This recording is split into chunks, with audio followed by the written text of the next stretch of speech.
घनघोर वर्षा करने लगे।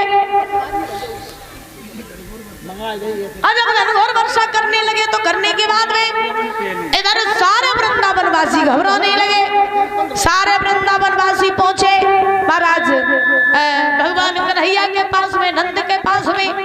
जवाब दिया, बाबा मैंने तुमसे कहा था ना कि इंद्र को छोड़ करके गोवर्धन की पूजा न करवाओ, लेकिन तुमने मेरी एक भी बात नहीं मानी।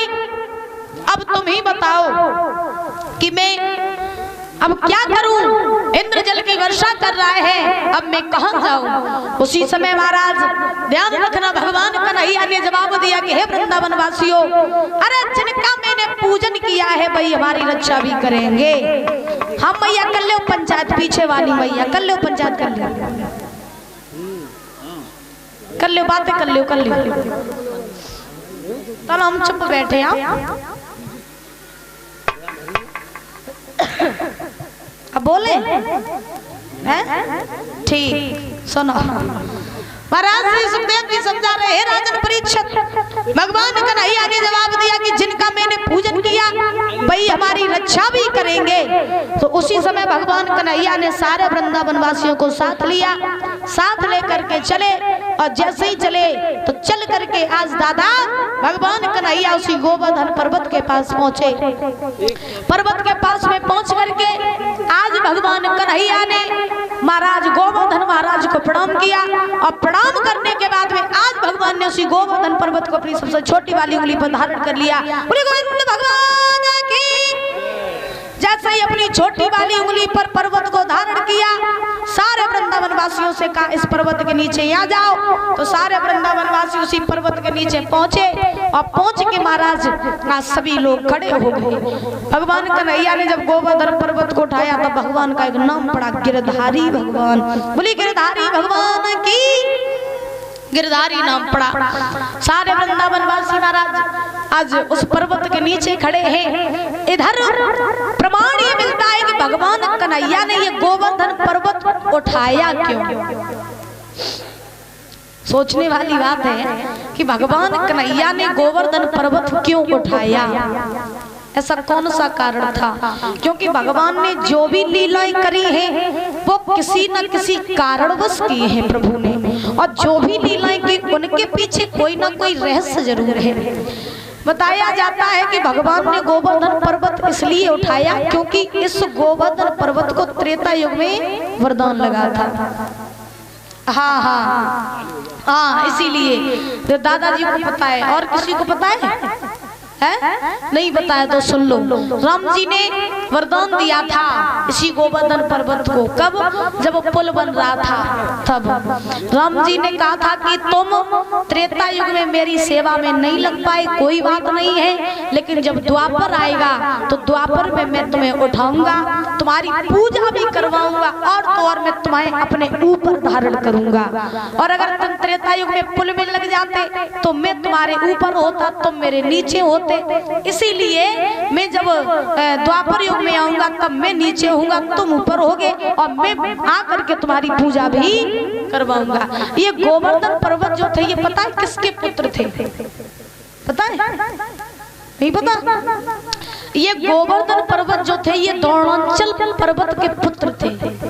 हाँ, और ये वृंदावन में आए कैसे थे ये पता है? नहीं पता? सुनो, ये गोवर्धन पर्वत वृंदावन में आए थे, इनको पुलस्त ऋषि लेके आए थे। कौन सा ऋषि? पुलस्त ऋषि। पुलस्त ऋषि लेकर के आए थे इन्हीं गोवर्धन महाराज को वृंदावन में। और ये गोवर्धन महाराज के जो पिता थे उनका नाम था द्रोणांचल पर्वत।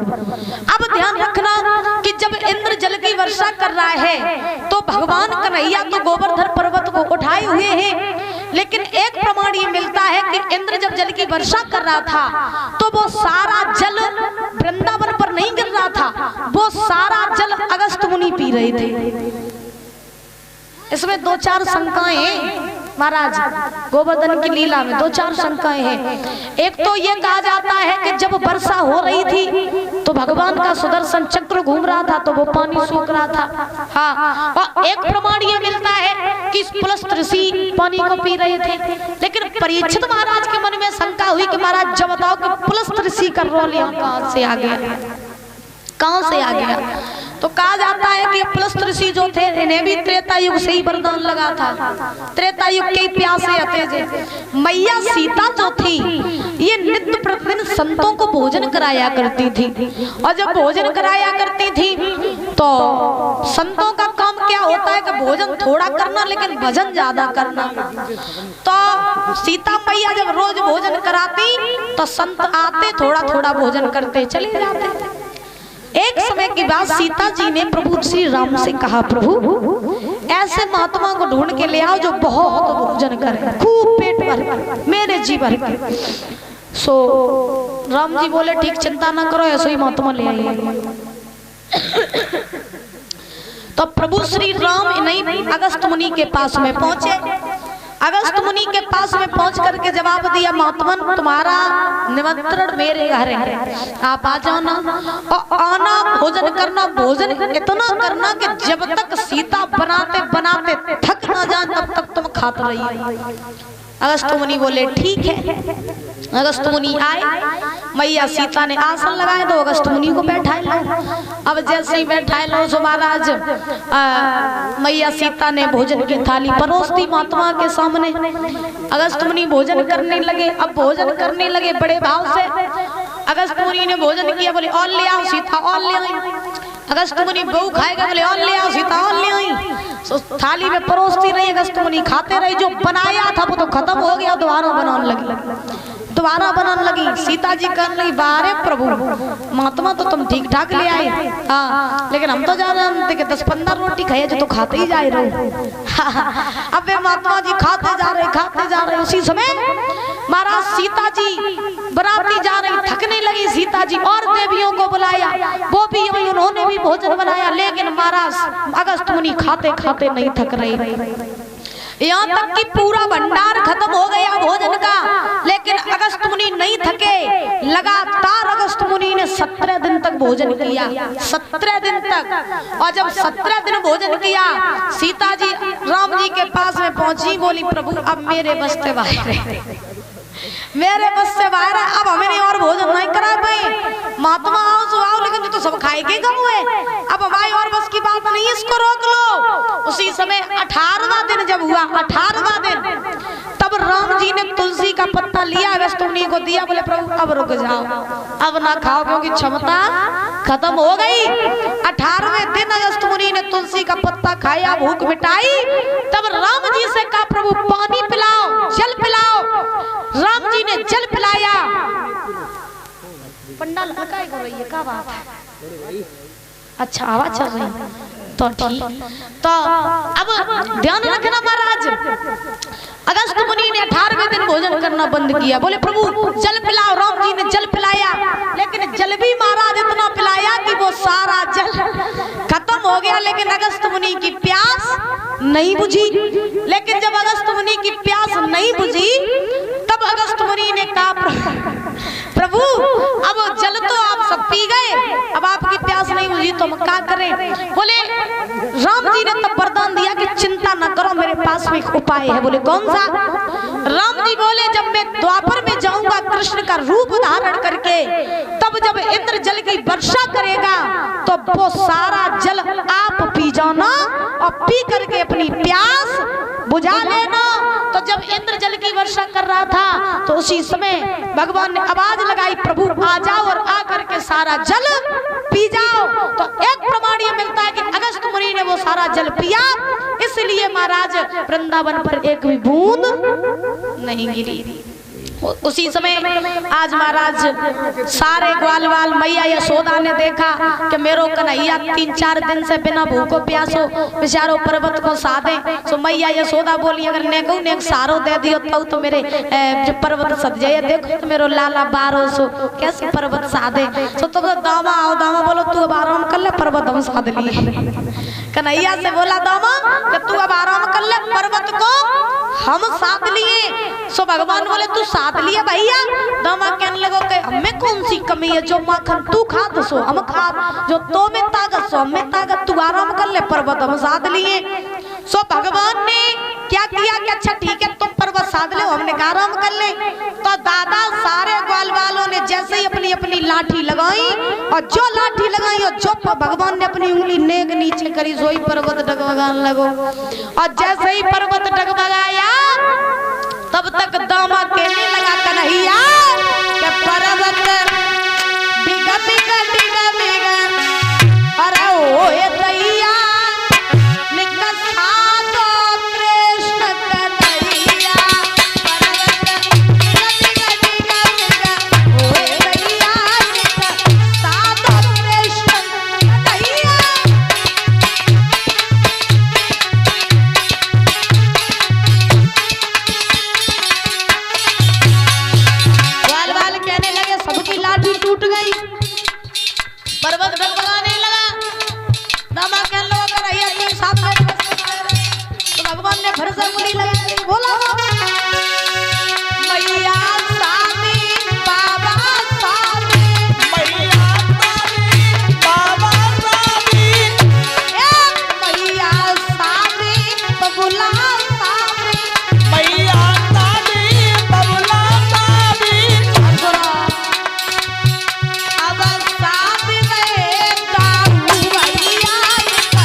थक गए, थक करके इंद्र के पास में पहुंचे, जवाब दिया प्रभु मैंने वृंदावन पर बहुत जल बरसाया लेकिन वहां मैं वृंदावन का कुछ भी नहीं बिगाड़ पाया।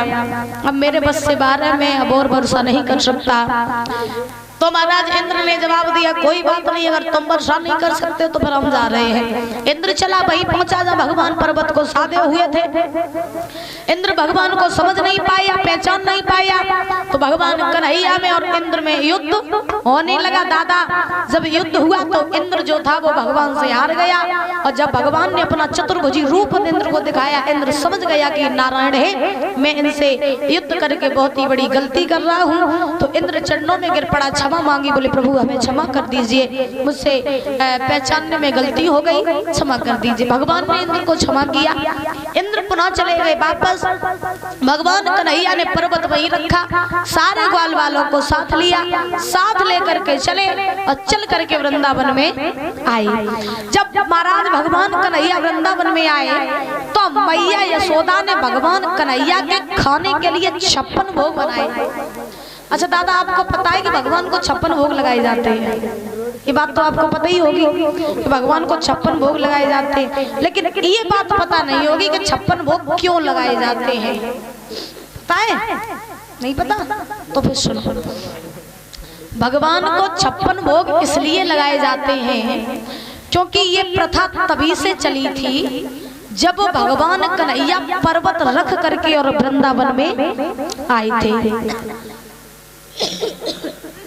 तभी से प्रथा चली थी। अब सुनो, मैया यशोदा ने जब भगवान कन्हैया के भोग के लिए 56 प्रकार के भोग बनाए, तो जैसे ही महाराज 56 प्रकार के पकवान बनाए, तो इसका कारण ये है कि मैया यशोदा भगवान कन्हैया को एक दिन में 8 बार भोजन कराती थी।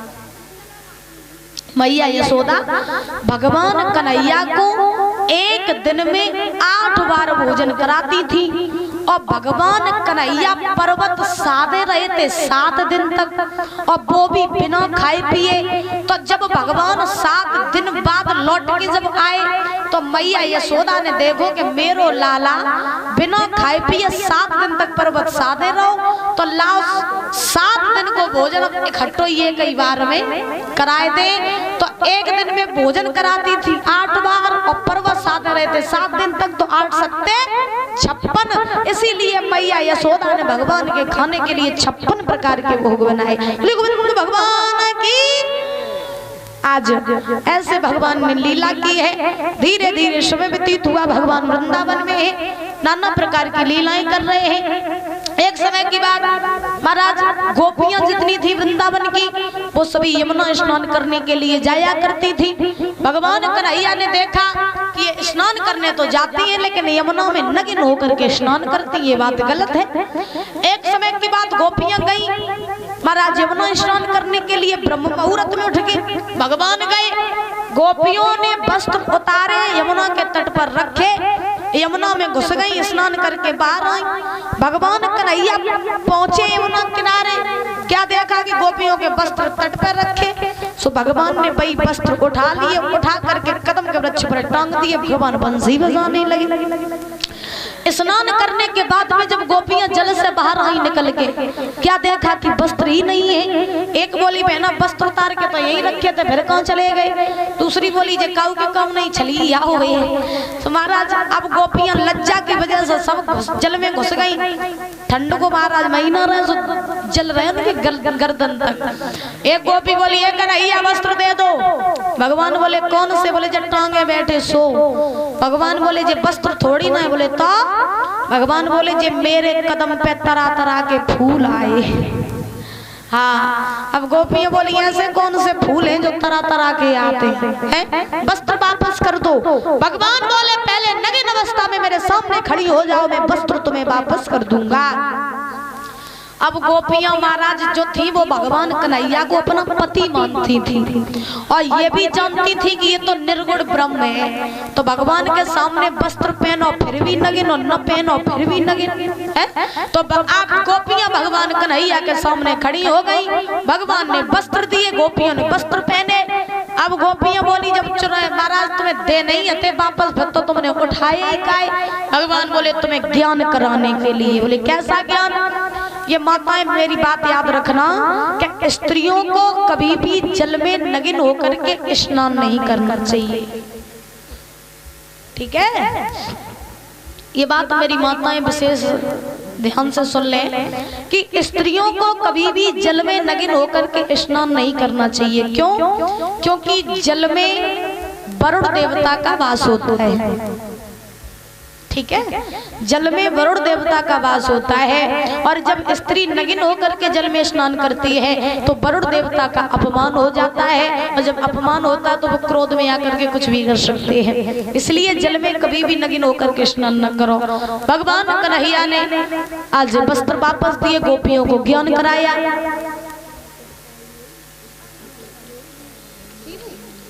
और ये शिवू माला पहना कर सम्मानित कर रहे हैं, बहुत बहुत धन्यवाद है। भगवान सुख शांति प्रदान करते रहे, माँ सरस्वती की दया दृष्टि बच्चे के ऊपर बनी रहे, बल बुद्धि विद्या आयु बढ़ती रहे, बड़ा होकर के ऐसे अपने माता पिता का नाम रोशन करता रहे। बोली गोविंद भगवान की। तो महाराज जब भगवान कन्हैया ने गोपियों को ज्ञान करवाया, एक बात बताएं दादा, बहुत से लोगों के मन में शंका होती है,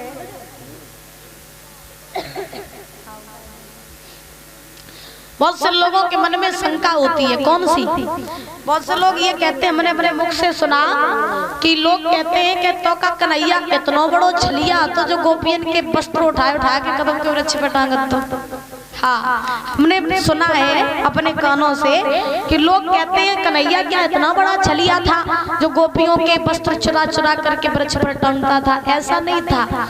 भगवान ने गोपियों के वस्त्र तो चुराए, लेकिन भगवान कन्हैया ने गोपियों के पहनने वाले वस्त्र नहीं चुराए, बल्कि गोपियों के अज्ञान रूपी वस्त्रों को चुराया, ज्ञान रूपी वस्त्रों को पहनाया। बोली गोविंद भगवान की। आज इसी समय महाराज भगवान ने गोपियों को ज्ञान करवाया, भगवान चलने लगे। गोपियों ने कहा प्रभु आपने मुझसे एक बार कहा था कि आप मेरे साथ महाराज करोगे। तो भगवान ने कहा महाराज जरूर करेंगे, लेकिन अभी तुम अपने अपने घर जाओ, जब सही समय आएगा तो तुम्हारे साथ हम महाराज करेंगे। गोपियां वृंदावन में आई, रहने लगी। भगवान ने वृंदावन में आकर के योग माया को बुलाया, योग माया को बुला करके आदेश दिया चली जाओ और जा करके यमुना के किनारे सुंदर सी जगह बनाओ। हमारा बोले हैं प्रभु यमुना किनारे सुंदर जगह बनाओ, लौट पास मेरे आओगी, सखियों के साथ अपनी खेले होए